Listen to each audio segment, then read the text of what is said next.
morning and welcome to the best views in all of New York City. This is 235th and you've tuned in to Last Call. I'm Carson Daly. Thanks for being here. Good one tonight. We're going to feature music from Mac DeMarco out of Canada and a spotlight on Blair Witch star Callie Hernandez. But first, it's time for our Last Call Spotlight. Have a look.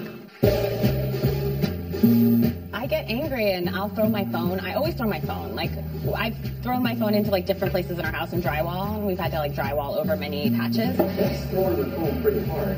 I know. I'm Italian. I'm a Scorpio. I try to I'm an actress. There's a lot of different things that point to anger problem. I've had some moments like right after I had my son, something happened and I was in my car and I'm like, should I drive this car through my house? Like, that was the natural, real thought I had. I was like, huh. My husband's like, you're crazy. I'm Casey Wilson, and I'm on Amazon's One Mississippi. Technically, we have no legal connection now that your mother is gone. Can't we just be a family for 5 minutes? Not legally. One Mississippi, I believe they're marketing it as a tragicom. It's Tig Notaro, who is a hilarious stand-up comedian. It's her life story, kind of dramatized, and it is really hilarious, but it's also very sad. It's dealing with her experience with breast cancer and losing her mom, and I play her girlfriend, who is less than sensitive. Where do you think your boobs are? What? Like, where did the doctors put them when they took them off? Did they just throw them in a trash can? I hope so. Recycling was out of the question. I was familiar with Tig's legendary, as you say is the right word, set at Largo. She was diagnosed with breast cancer and had to go on stage for a set. I believe it was hosted by Louis C.K. And it was exactly in the same way One Mississippi, her show is brutally funny and heartbreaking, and you're just feeling every single feeling. And to me, that's why she's such a multifaceted, amazing performer. Just a reminder, my stepfather, Bill, he's not the warmest guy, so you'll find him somewhere between room temperature and sleet. He's probably just in shock or denial, like in the Kubler-Ross stages of grief. Kubler. Keebler is the tiny elves that live in the hollowed-out tree, and they make the cookies. Brooke is Tig's girlfriend, and she's very LA, very one of those LA people that thinks they're so in touch with everything, with feelings. I am into all the LA. I've become fully LA since I moved out here, and I'm not proud of it. I'm into astrologers. I'm going to a heart opening ceremony this weekend. What even is it? I don't know. I'm just showing up in Encino for 8 hours and leaving my son at home. And she's like, we're going to drink cactus juice and you might hallucinate. I was like, what? Yeah, I was in college and I was doing some play and it was meant to be serious, and I was trying my best. Yeah, people were kind of laughing, and then a teacher pulled me aside and was like, I think you should do comedy, and I think there's this inherent need to kind of feel taken seriously as an actor, and I think comedy is really hard, and so I think that's actually why comedians can swing to drama more than, not to be rude, dramatic actors can swing to comedy. I did a sketch at UCB where I was a quadriplegic stripper, and that was a powerful sketch. I auditioned for SNL during the writer's strike a long time ago, and I really didn't hear anything for months. And then I got a call. It was like, oh, in the middle of the day, Lauren wants to meet you at the Beverly Hills Hotel. Can you be there in an hour? And it was like, went over there, and we had a long lunch, and then he stood up to leave, and he's like, do you think you're ready to do comedy at 11:30 in a skyscraper? And I was like, yeah, and he's like, you're going to come to New York and be the next cast member. And I was like, what? Yeah, and that was the highlight of that experience. My parents are both very funny. They were both in politics, and I grew up in D.C., and they both had humongous personalities. My mom was raging liberal, feminist, leader, Democrat. My dad is a Republican political consultant, so he makes those horrible ads that are like, John Roberts is a, rapist. So it's kind of a interesting mix. Which one was on the right or right? I think I have gone in my mom's footsteps and become, impassioned Hillary supporter. But my dad's still holding strong. I decided to do a podcast with my friend Danielle Schneider. It's called Bitch Sesh.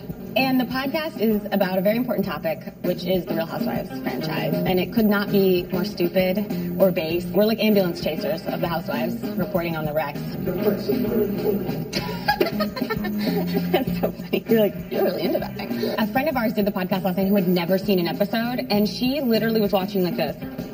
Horrified. She was so upset by the goings on, and Danielle and I were like, yeah, that's what happens every episode. And as my husband says, if you've seen one, you've seen them all. But I need to see them all.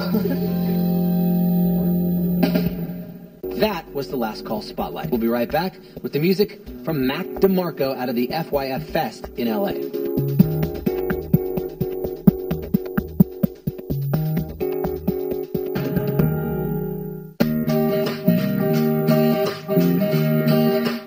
Welcome back to Last Call. Tonight we return to FYF Fest to feature the slacker rock of the Canadian singer and producer Mac DeMarco. Here you go.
That was Mac DeMarco. We've got more from him and FYFS coming up a little bit later in the show. But first, Callie Hernandez talks all things Blair Witch when Last Call returns.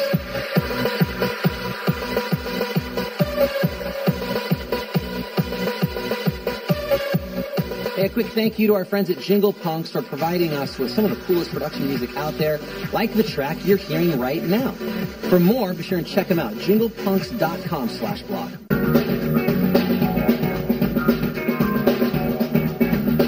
Welcome back. In 1999, the Blair Witch Project took America by storm and redefined what a horror film could be. Well, now 17 years later, the franchise is revitalized with a sequel to the original found footage phenomenon. Right now, we'll take you to the Redberry in Hollywood to meet one of the film's stars. This is Callie Hernandez on Last Call.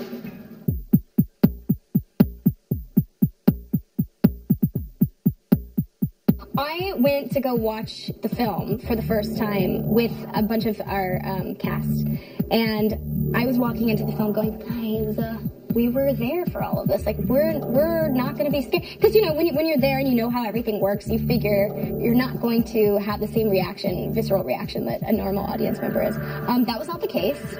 I all but wet myself. I mean, I was in full-on fetal position, screaming. Do people wear adult diapers if they're going? Yes, everybody needs to wear adult diapers if you're going to see this movie. I'm Callie Hernandez, and I'm in Blair Witch. What is that? The guy who uploaded this video said it was from a tape he found in the Black Hills woods. I think that might be my sister. Blair Witch is about about a group of college students who go into the woods to discover what happens to James, who's one of the lead characters' sister, who disappeared 20 years before. And many believe that she may or may not have links to the Blair Witch, the legend of it. I play Lisa, who is a documentary film student who decides to go with James and his friends on a camping trip. Oh my God. What was that? We had to be so vague during the process of everything. In fact, even during the audition process, we weren't sure what the film was. Jason Constantine sat us down. He was like, "Don't tell your mom." And I was like, "Oh, that's so funny. I'm going to tell my mom." "Oh, I'm not going to tell my mom." "Oh, he's serious. He's definitely serious." So it was such a weird thing of, what are you shooting in Vancouver? And it's like, it's called The Woods. I can't talk about it. And you sound like kind of an ass. It's like, you're like, "I'm sorry, I'm in a secret movie. I can't tell you anything." Who could have done this? You did this? We all knew that it had to be really grounded and really feel authentic and raw. So we tried to keep that in mind. I don't want to go in there. I don't think we should go. Let's go. When you read the script, that was the talking point from the beginning, was the tunnel scene. That was something that they were really direct and really sensitive about when I signed on to do the project was, do you want to do that? Do you want a stunt person to do that? I'm not claustrophobic at all, but the camera guy ended up being a little claustrophobic.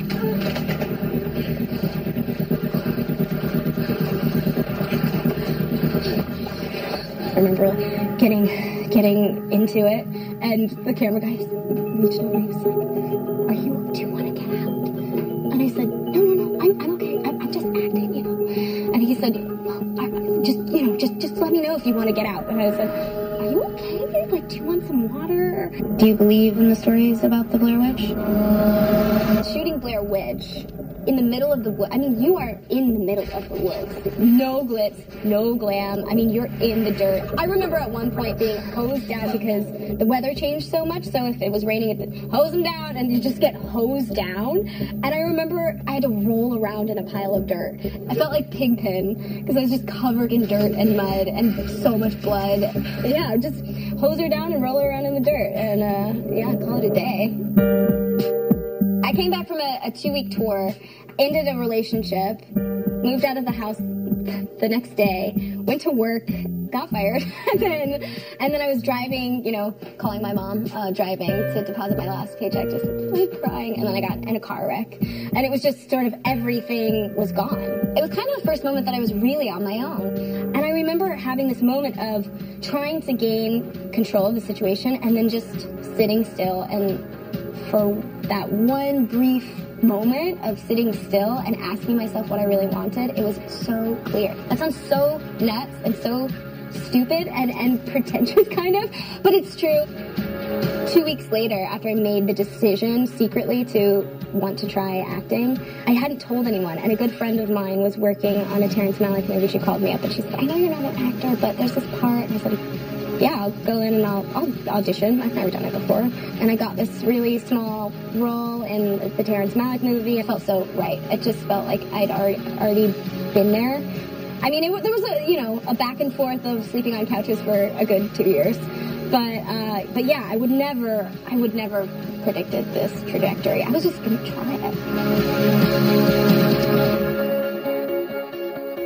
That was Callie Hernandez. Blair Witch is in theaters September 16th. We got to take a quick break, but first you can enjoy a little more music, and we'll be right back.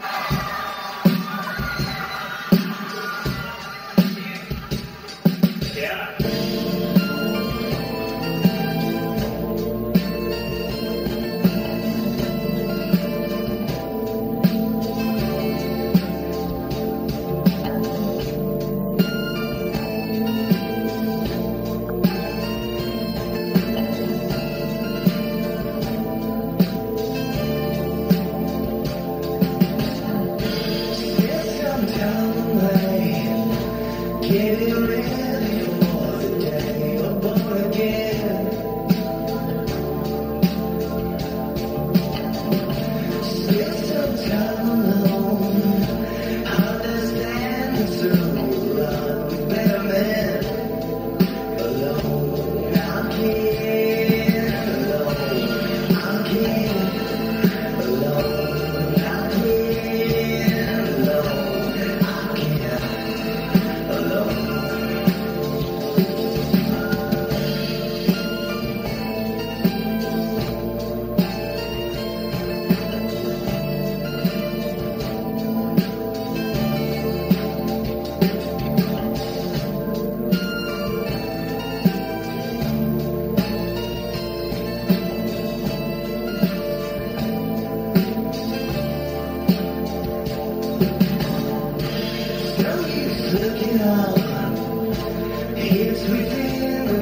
return to FYF Fest. We've got some more music now from Mac DeMarco. We're also going to say our goodnight, so thanks to everybody for watching, our friends at FYF Fest out in LA, all of our guests, and everybody here at 235th, and we'll see you soon on Last Call. Good night. If it's fun that I don't